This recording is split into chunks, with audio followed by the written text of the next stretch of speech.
नाजरीन, स्विंग के सुल्तान और पाकिस्तान के मायानाज कप्तान वसीम अकरम ने पाकिस्तानी हालिया कप्तान बाबर आजम की कप्तानी पर सवालात उठाए हैं। उन्होंने उनको शदीद तनकीद का निशाना बनाया है। इसके साथ साथ उन्होंने पाकिस्तान की बॉलिंग पर तबसरा किया है कि पाकिस्तानी फास्ट बॉलर किस तरह की बॉलिंग करा रहे हैं, उनका मुस्तकबिल क्या है, इस पर बात करेंगे। और साथ ही साथ पाकिस्तान के साबिक कोच मिकी आर्थर, जिन्होंने एक बहुत अहम मशवरा दे दिया है, क्योंकि वो पाकिस्तान को 3 साल से ज़्यादा कोच कर चुके हैं और बहुत से ऐसे प्लेयर्स उन्होंने दिए हैं जिन पर हम फ़ख्र करते हैं, उनमें बाबर आजम ख़ुद भी शामिल हैं।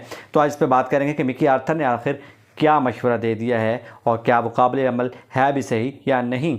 वसीम अकरम के हवाले से बात करते हैं। वसीम अकरम ने कहा है कि पाकिस्तानी टीम ने जो ओवरऑल फाइट दी है इससे वो मुतमईन है, लेकिन उन्होंने कहा कि पाकिस्तानी कप्तान बाबर आजम को कुछ ना कुछ सीखने की ज़रूरत है। उन्होंने कहा कि पाकिस्तान के पास मोहम्मद नवाज़ जैसा इंतहाई ज़हीन स्पिनर मौजूद है, लेकिन बाबर आजम उनको दुरुस्त तौर पर इस्तेमाल ना कर सके।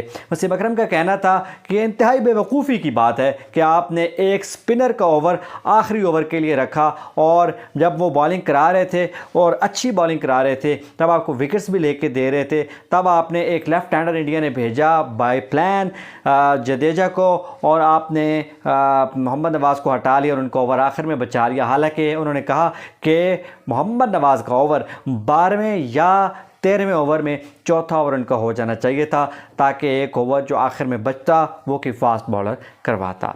आपको कल एक और वीडियो जो मैंने पहले की है उसमें आपको बता तो दिया था कि क्यों बाबर आजम मजबूर थे 5वां फील्डर आखिरी 3 ओवर दायरे के अंदर रखने पर, जिसकी वजह से उनको रन्स भी पड़ गए।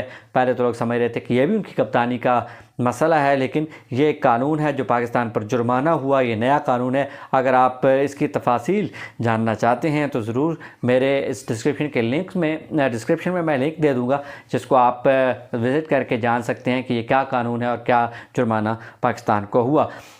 वसीम अकरम ने पाकिस्तानी बॉलिंग की बहुत तारीफ़ किया। उन्होंने कहा कि पाकिस्तानी बॉलर्स जिस तरह स्पेशली मोहम्मद नसीम और शाहनवाज दानी, उन्होंने कहा कि बिल्कुल नए लड़के थे, लेकिन उन्होंने जो करैक्टर शो किया है और जिस तरह की पिच थी, पिच की भी उन्होंने तारीफ़ की। उन्होंने कहा कि ये वैसी पिच नहीं थी जिस तरह से आप बैटिंग पिच कहा करते हैं। इस पर आप शॉर्ट बॉल, लेंथ बॉल पर, लेंथ स्पेशली जो बॉल कर रहे थे लड़के, वो अपनी विकेट्स भी ले रहे थे, और बॉल की जो मूवमेंट थी उस पर उन्होंने शाबाशी दी है नसीम शाह को। लेकिन उन्होंने कहा है कि बाबर आजम को सोचना पड़ेगा अपनी कप्तानी के कुछ टैक्टिक्स पे, और अब उन्हें जल्द से जल्द सीखना होगा, क्योंकि वक्त बहुत कम है, आगे वर्ल्ड कप आ रहा है। अब चलते हैं मिकी आर्थर की तरफ। मिकी आर्थर क्या कहते हैं? मिकी आर्थर जिन्होंने 3 साल से ज़्यादा पाकिस्तान को कोच किया, उनका कहना है कि पाकिस्तान मार खा रहा है ओपनिंग में। उनका कहना था कि अब वक्त आ गया है कि बाबर आजम और मोहम्मद रिजवान को अलहदा किया जाए। उनका कहना था कि दोनों प्लेयर्स ऊपर खेल रहे हैं, लेकिन पीछे जो पाकिस्तान का मिडल ऑर्डर है वो बहुत वल्नरेबल है, बहुत फ्रजाइल है, उसमें कोई डेप्थ नहीं होती। टीम्स को पता है इन जोड़ियों को वो तोड़ लेते हैं, या कभी बाबर नहीं चल पाते तो पाकिस्तान की टीम कोलैप्स कर जाती है। पाकिस्तान बहुत हाईली डिपेंडेंट है। तो उन्होंने मशवरा दिया है कि या तो बाबर या फिर रिजवान, स्पेशली बाबर, ये वन डाउन पे खेलें और आखिर तक लेके चलने वाले और डेप्थ देने वाले प्लेयर बनकर खेलें मिडल ऑर्डर को, और ऊपर फ़ख्र को खिलाया जाए। उन्होंने कहा है कि अगर फ़ख्र ज़मान को ऊपर खिलाएंगे तो पाकिस्तान का जो मसला है पहले पावर प्ले में जो कम से कम रन पाकिस्तान बनाता है वो हल हो जाएगा। क्योंकि पाकिस्तान और इंडिया का पहला मैच था एशिया कप में, आपको याद होगा, पाकिस्तान ने उन 6 ओवर्स में, यानी कि पावर प्ले के ओवर्स में 19 डॉट बॉल्स खेली थी, जिस वजह से प्रेशर बढ़ा और आखिरकार बाबर आजम एक पुअर शॉट सिलेक्शन का शिकार हो गए।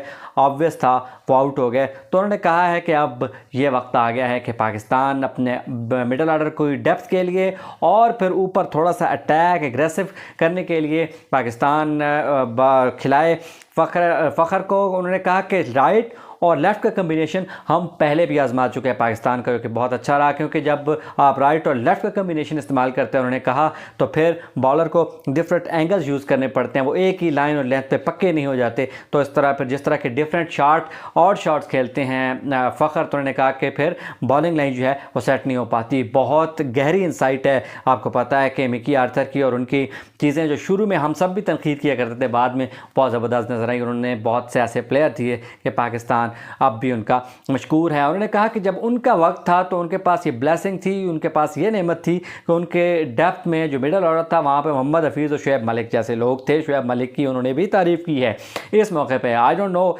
बहुत से लोगों को मसला है कि वो एशियन कंडीशन में चले ठीक है, लेकिन ऑस्ट्रेलिया में वो वर्ल्ड कप में कैसे खेलेंगे, लेकिन अभी शायद उनकी जगह ज़रूर बन रही थी। खैर जो भी हुआ सो हुआ, लेकिन उन्होंने कहा कि उनके पास तो वैसे लोग थे, अब वैसे नहीं हैं। तो अब बाबर को चाहिए या रिजवान को चाहिए कि वो वन डाउन पे आएँ और इस चीज़ को संभालें। और सेम मशवरा यही बैटिंग पेयर को चेंज करने का रॉबिन उथापा जो कि इंडियन प्लेयर हैं उन्होंने भी दिया है कि पाकिस्तान को अब इस पर सोचना होगा ताकि आगे मसाइल ना आ पाएँ। तो यह तो वसीम अकरम की बातें थी, मिकी आर्थर की और रॉबिन उथापा की भी बात थी। पाकिस्तानी टीम को मशवरे दिए जा रहे हैं। अब पाकिस्तानी टीम की जो मसाइल हैं वो तो डायग्नोज हो चुके हैं।